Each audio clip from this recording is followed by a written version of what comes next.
Schön bist du da. Wir sind hier. Schön bist du da. Schön sind wir alle hier. Ich habe es auch wieder mal geschafft. Ans Elements of Rock hier in Uster. Du bist ja auch schon ein paar Mal da gewesen. Ein, zwei Mal da gewesen, zweimal so. Was verbindet dich hier mit diesem Festival? Auf jeden Fall Metal Community und noch darüber hinaus Unblack Community, ganz klar. Als ich 2004 auf dem Freakstock war und dann diese zwei Schweizer Metaller zu unserem Auto gesprungen sind mit Elements of Rock Flyern, da wusste ich, okay, was auch immer die mir verteilen, ich gehe dorthin. Dann war ich 2005 zum ersten Mal auf dem Elements of Rock und war verliebt in die Szene und verliebt in die Schweiz. Nice. Aber du bist ja jetzt nicht nur als Zuschauer hier, sondern als was genau? Kannst du das kurz beschreiben? Wir spielen mit der Band Triowind jetzt zum 3. Mal hier auf dem Elements of Rock. 2010, 2016 und jetzt 2023 und werden heute das Festival abschließen. Ja. Letzter Act, genau. Wir machen melodischen Black Death Metal und haben jetzt mittlerweile unser zweites Album raus und können jetzt nach Corona es endlich mal der Menge präsentieren, werden aber auch ein paar neue Songs zeigen. Wie oft musst du jemandem erklären, wenn es um Black Metal geht und dann so ein bisschen deine persönlichen Glaubenseinstellungen, musst du das erklären, wie das funktioniert? Es kommt darauf an, erstmal wie viel Zeit man hat und wie ich dann so merke, wie diese Person so drauf ist,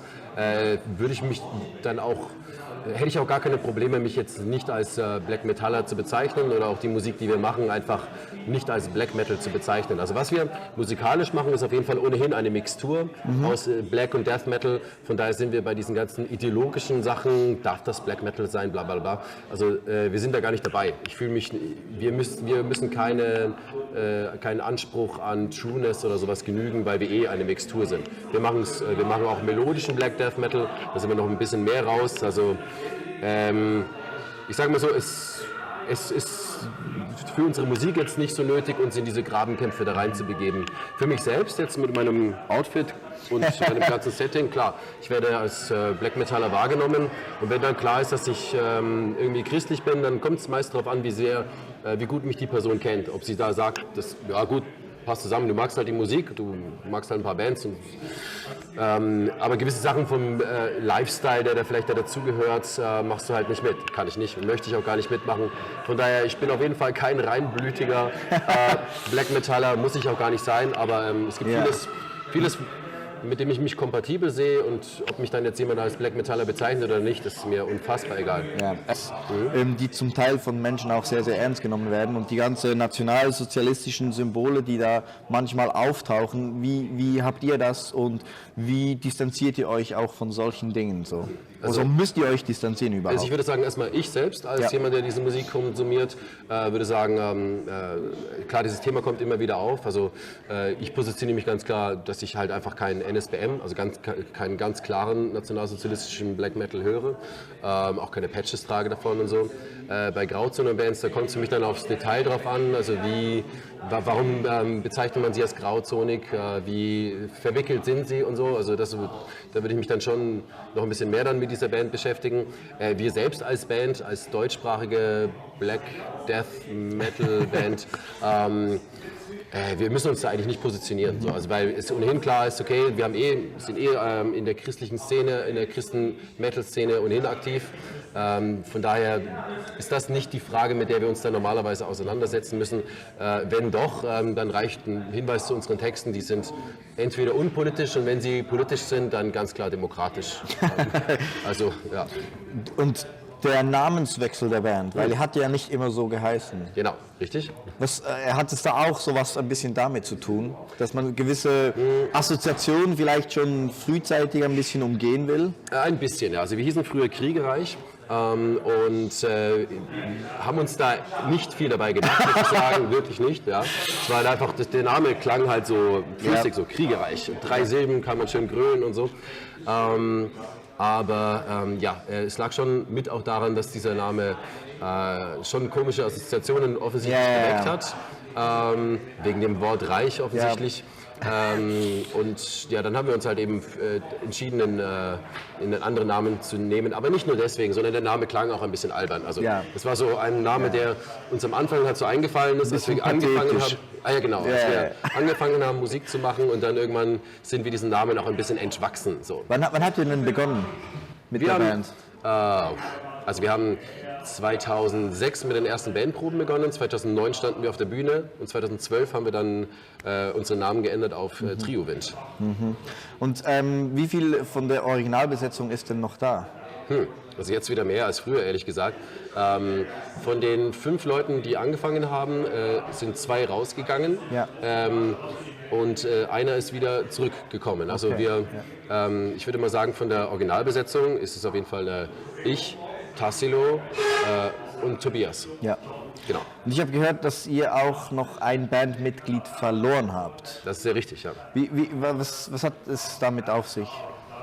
Um die Geschichte nur kurz zu erzählen, das ist noch nicht so lange her, Ja. haben wir im Februar 2022 unseren Gitarristen und lieben Freund und Bruder verloren. Er ist einfach überraschend gestorben. Ja. Wie bist du damit umgegangen? Gerade als Band, weil man ist ja da wie, keine Ahnung, es ist eine andere Form von Familie oder so. Man ist ja irgendwie miteinander verbunden. Wie bist du damit umgegangen? Naja, sind ganz klar Trauerprozesse, die da in Gang gehen, die man auf jeden Fall angehen muss. Man kann nicht sofort auf die Bühne gehen, man kann auch nicht sofort mit Songwriting weitermachen. Man muss sich erstmal Zeit nehmen und auch sich die Frage stellen, ist das jetzt ein so großer Einschnitt auch in die Band, dass man sagen muss, okay, wir müssen aufhören, oder sagt man nein, wir wollen dieses Andenken auch aufgrund dieses Andenkens auch weitermachen. Und wir haben uns für Letzteres ganz klar entschieden und hatten da auch wirklich auch innerlich auch das Gefühl, auch in unseren Prozessen, dass das die richtige Entscheidung war. Dass dann ein ehemaliges Mitglied von Triowind dann an Danis Position dann wieder mit eingestiegen ist, war in dieser schrecklichen Situation wirklich ein ganz großer, ich nenne es Segen. Ja. Ich nenne es Segen. Wir haben eine Lösung innerhalb der Familie quasi gefunden, innerhalb der Bandfamilie. Ah, das ist schön. Ja. Und was, wenn du sagst, der Trauerprozess, also gibt es da irgendwie was du als Tipp weitergeben kannst? Ja. Also was hat dir geholfen? So? Gibt es da irgendwie eine Strategie oder was? Also jetzt kann ich natürlich nur für mich sprechen. Ja klar, aber das Genau. sage ich ja. Ich meine, man muss ja ausprobieren, ob es für einen funktioniert. Genau, also ich spreche jetzt nicht als Triowind, sondern ich spreche jetzt einfach als Markus. Tipps. Ich glaube, Tipps sind sowieso genau das Falsche in so einem Moment. Also erstmal zulassen, ja, aber in richtigem Maße zulassen, seine Prozesse auch erstmal verstehen lernen. Das sind ja völlig neue Emotionen, die man da hat, die man jetzt als mitteleuropäischer Mensch eigentlich auch nicht gewohnt ist. Im Mittelalter ist es ja so gewesen, dass man relativ schnell eigentlich mit Tod und Trauer konfrontiert ist. Und jetzt nur, wenn man Black Metal hört. Hier ist es, nicht mal das, nicht mal Black Metal kann das wirklich umgreifen und umfassen, so größtenteils. Aber tatsächlich muss man, weil um einen herum so wenige Menschen mit Erfahrungen in dieser Sache sind, Glück für alle anderen natürlich, sind es unbegangene Pfade, die man da gehen muss, ziemlich alleine auch gehen muss.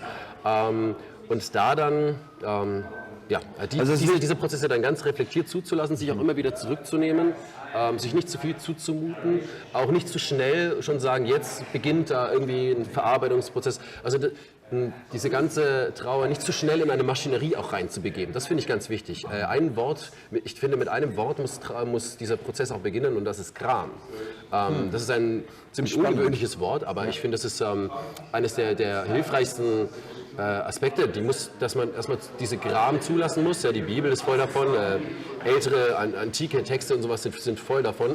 Unsere Popkultur, aber auch unsere Metalkultur ist nicht voll davon, weil wir diesen Moment gar nicht so kennen. Das ist schön für unsere Welt, ja? Wir sind sehr gut versorgt und es geht uns gut, aber deswegen kennen wir die Gram und das Grämen eben nicht, und sich darin dann zu üben, das zuzulassen im richtigen Maße, nicht daran zu verbittern, aber es doch zuzulassen, das ist kein Tipp. Aber das ist was hoffentlich kommt, was man hoffentlich zulässt, wo man hoffentlich, und das ist das Letzte, was ich dazu sagen will, hoffentlich auch die richtigen Lieder dazu findet. Weil was mir diese Zeit vor allem gezeigt hat, ist, dass vor allem kirchliche Beerdigungskultur da sehr an Kraft verloren hat, dass christliche Beerdigungskunst, auch Lieder und so, was das alles angeht, teilweise ganz schön schwach ist. Also die Lieder, die man da zum Beispiel so zur Auswahl hatte, und wenn man sich gewisse Webseiten von Kirchen da ansieht, die bilden das nicht ab, was Gram in dem Fall bedeutet. Und das ist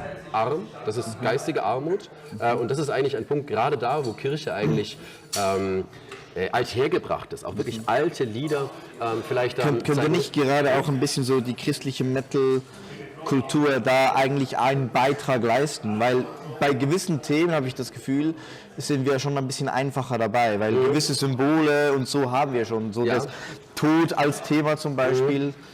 Ja, aber Tod als Thema ist da meistens symbolisch. Da gibt es ja nicht wirklich hier Familienmitglied verloren und so, sondern es wird meist symbolisch verwendet und deswegen hat es da auch nicht allzu sehr die Kraft. Und vor allem fehlt im Metal das Alter.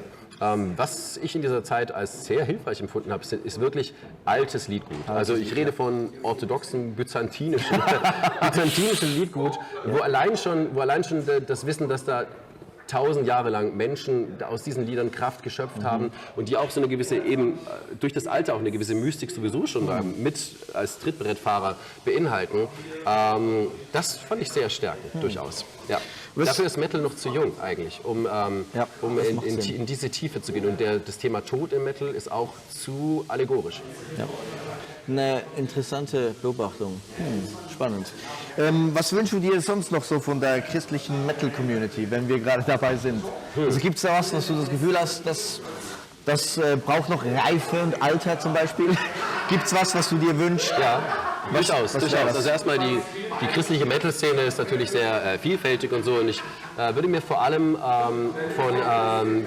von Metal-Richtungen, die sich auch mystischem hingeben. Und ich finde, einer der Aspekte im Black Metal ist für mich eigentlich auch die Mystik, dass das ernster genommen wird und dass da auch gerade bei den Black Metal-Themen, also bei den Themen, die man da in den Liedern da verwendet, das ist, glaube ich, relativ mit den Jahren immer ein bisschen einseitiger geworden. Es ging immer mehr um, Christen können auch mal depressiv sein und können auch mal zu Gott schreien und so. Ja, das ist schon alles richtig, aber die Kraft im Black Metal ist...